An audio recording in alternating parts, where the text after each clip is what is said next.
Reçu les certificats de fin de formation.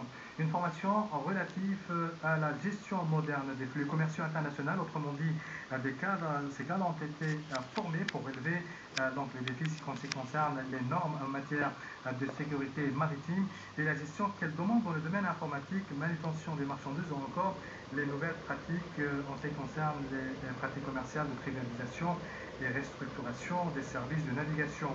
En l'honneur, donc, une cérémonie a été organisée au port international de Djibouti pour leur remettre donc les certificats de cette formation organisée en partenariat avec l'organisation de la conférence des Nations Unies sur le commerce et le développement. Cette cérémonie s'est tenue en présence de Mohamed Moussa Abad, directeur général par intérim du port de Djibouti, et Aboubakar Mahadi, président des autorités des ports et des zones franches, ainsi qu'Abdelkarim Moussa Omar, coordinateur du programme Train for Trade à Djibouti, et M. Marc Assaf, directeur du programme Train du CNUSED, et M. Mamadi Diaby, représentant le réseau portuaire francophone. Donc l'objectif de cette formation qui s'est tenue à Marseille et à Djibouti était de renforcer les capacités des cadres du port selon les outils modernes de gestion. Ils sont donc appelés à élaborer maintenant des études dans les différents domaines en vue d'améliorer la gestion des ports de Djibouti. Et enfin, la cérémonie en fin de cette cérémonie, les participants ont reçu leur certificat de gestion de port des mains des différents responsables présents à cette cérémonie. Et le directeur du programme Train for Trade de la CNUSED, M. Marc Assaf, a déclaré que cette formation analysait en profondeur toutes les problématiques actuelles de l'environnement portuaire. En Namibie, récemment, vous avez eu des représentants. Il s'agit d'un effort important. Tout d'abord, un effort au niveau des participants, qui étaient au nombre d'une vingtaine au début de cette aventure, et qui maintenant se retrouvent avec le certificat de gestion moderne des ports à 15. Il faut voir aussi cela comme la formation d'une base et venir vers la valeur ajoutée. C'est une forme de consultation, de consultance. Vous avez parfois des consultants qui viennent de l'extérieur. Là, ici, avec cette formation, les talents qu'on vient de former, vous avez ça depuis la base. Et l'idée est de faire le lien entre cette gestion à la base et le sommet. Donc pouvoir marier ces deux éléments. Ce partage de connaissances est pour nous, au niveau de la CNUSED et du programme, quelque chose d'essentiel. De ce côté, le président des autorités des ports et des zones franches, Aboubakar Mahadi, dans son intervention lors de cette cérémonie de fin de formation et de remise de certificats, a indiqué que le programme Train for Trade va accompagner les communautés portuaires dans leur volonté, dans leur évolution, en fournissant des services et des conseils, mais aussi d'appui en collaboration avec les experts de la CNUSED et des ports partenaires des pays développés.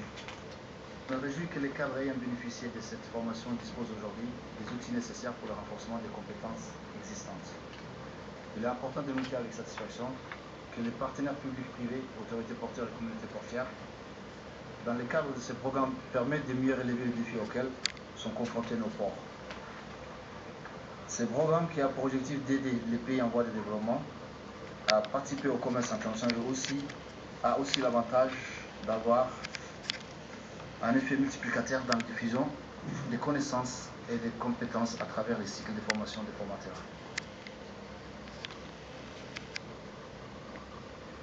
Je vous propose aussi maintenant d'écouter la réaction des cadres, parmi donc, les cadres qui ont participé à cette formation. Je remercie tout d'abord l'autorité portière qui nous a vraiment donné la chance à participer durant ces 2 ans. Et non seulement la CNUSED, par le biais de notre représentant à Genève. On remercie aussi la direction générale du port. Et sans oublier surtout nos tuteurs, que ce soit des nationaux ou bien internationaux. D'accord. Vos impressions, comment vous sentez-vous? Bon, aujourd'hui, on ressent que c'était des années vraiment chargées avec le nombre de travaux quotidien qu'on faisait chaque matin, plus cette formation qu'on a suivie. Bon, on remercie Dieu. Donc cette formation initiée par la CNUSED et les autorités portuaires qui s'est déroulée sur 2 ans a été vraiment très enrichissante. Elle nous a permis d'appréhender tous les aspects aussi bien opérationnels et techniques que de l'activité portuaire et certains domaines de compétences que nous ne maîtrisons pas directement dans notre quotidien. Donc ça a été vraiment très fructueux et je pense que ce sera le début d'une longue série de collaborations avec la CNUSED. Je suis très heureuse, surtout que ma famille est là pour me soutenir. Et j'espère au moins il y a une personne aussi qui manque, qui est mon boss, mon chef, qui m'a inscrit et qui m'a soutenu et encouragé à faire cette formation. Et monsieur Mohamed Abdoul Youssouf, qui est le directeur manager du Maritime Transport International, là où je travaille en tant que transit manager. Et voilà, je dédie ce certificat à lui et à ma famille aussi pour leur soutien. Et je remercie aussi, ça va changer grand chose au niveau surtout de ma carrière. Je vais pouvoir peut-être envisager d'aller plus loin que de juste de travailler dans le port ou d'aller ailleurs que Djibouti pour montrer ma compétence et tout. Le dernier groupe des pèlerins djiboutiens ont regagné hier soir.